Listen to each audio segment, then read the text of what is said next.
Pada pembahasan kali ini kita masih di pembahasan manajemen sumber daya manusia.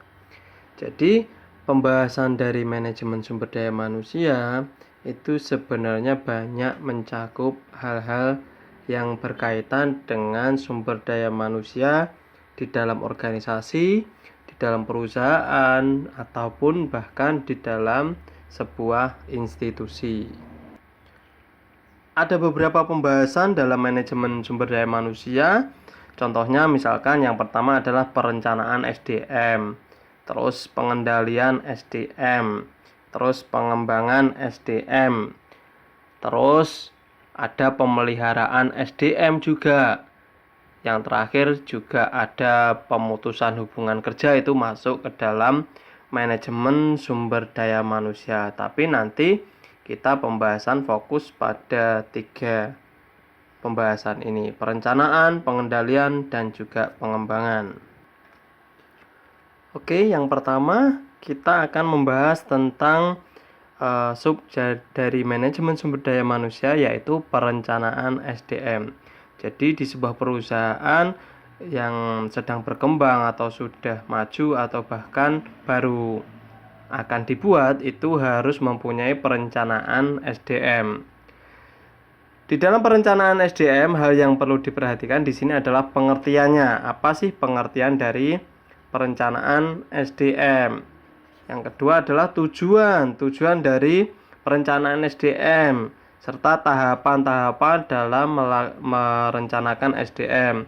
Terus yang selanjutnya adalah faktor perencanaan SDM. Faktor apa saja sih yang bisa atau yang menyebabkan perencanaan SDM itu berhasil?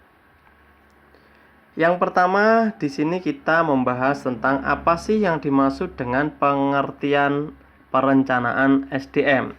Jadi, perencanaan SDM atau sumber daya manusia itu merupakan proses peramalan yang bersifat sistematif dengan cara menghubungkan kebutuhan SDM suatu perusahaan dengan strategi atau tujuan perusahaan itu sendiri. Jadi, pengertian dari perencanaan SDM itu merupakan sebuah proses peramalan yang sistematis dengan menghubungkan apa kebutuhan dari SDM itu sendiri, terus apa strategi yang dijalankan oleh perusahaan itu sendiri. Itu yang dimaksud dengan perencanaan sumber daya manusia.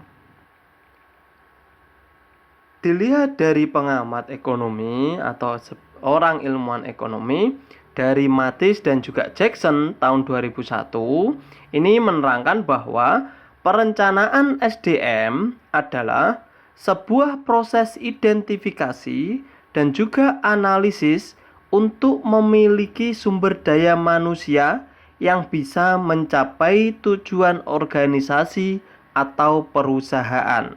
Itu adalah pengertian perencanaan sumber daya manusia menurut Mathis dan Jackson. Ada juga yang dikemukakan oleh Andrew A. Sikula. Nah, di sini Andrew menjelaskan bahwa perencanaan sumber daya manusia itu merupakan proses mengidentifikasikan tentang perencanaan sumber daya manusia, yakni sebagai sebuah proses dalam menentukan kebutuhan pegawai atau karyawan dan agar pekerjaan sumber daya manusia tersebut sesuai dengan rencana organisasi. Dan masih banyak lagi tentang pengertian dari perencanaan sumber daya manusia. Nah, jadi intinya adalah perencanaan sumber daya manusia itu adalah sebuah proses yang sistematif di mana menghubungkan antara sumber daya manusia itu sendiri dan juga tujuan organisasi atau tujuan dari perusahaan, agar kebutuhan perusahaan akan sumber daya manusia tersebut bisa terpenuhi dengan efektif dan juga efisien.